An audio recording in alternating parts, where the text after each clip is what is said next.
Hey, yo, what's up? Good morning. This is Vlog once again. Welcome to sa ating ginagawang mga activities ngayon. Yan. Ito naman ang ating routine every morning. Yes. Siyempre ang ating garden, ang ating propagation, ang manufacturer area natin. Yan.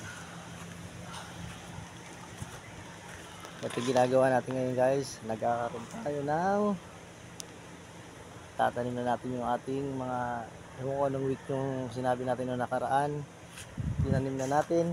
Ito yung iba. Yan ang ating bagong propagation ulit na gagawin. Guys, ito buhay na yung nakaraan nating vlog. Ayan. Pakita ko sa inyo ang kapal at ang tawag nito, ang laki ng dahon. Ayan. Ayan o. Buhay na. Yung ginawa natin noong nakaraan. Buhay na natin mga big photo tsaka small photo. Ito din yung ginawa natin plant gene. Yan, buhay na buhay ang ating plant gene. Ayan ang ating plant gene, no? Ayan ang ating innovation. Ito yung napagtripan natin. Pwede. Ayan, buhay na buhay, oh. So mga bibenta ko siguro to, mga okay na ba sa yung mga 30 pesos, pwede 30 to 50. Plant gene, ayan ang tawag yan. Siyempre dahil success yung plant battle gene natin, gumawa ngayon tayo ng photos gene.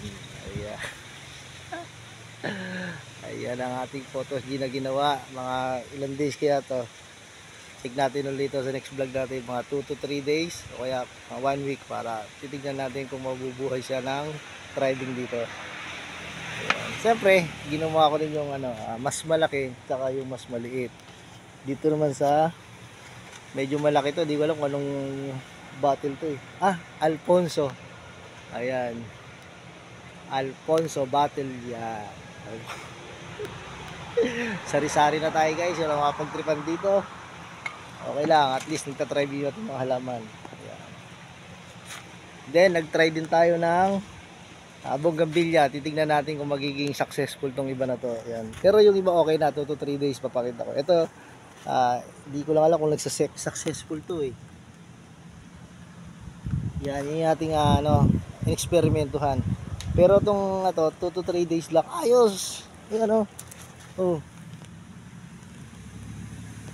diba? Nagta-thrive siya. Kaya mas maganda, maraming experience. Eksperimentuhin natin mga yan. Okay, hanggang sa muli, maraming sa lahat ng suportang tunay. Ayan, Maka Vlog in the house. Yan, yeah.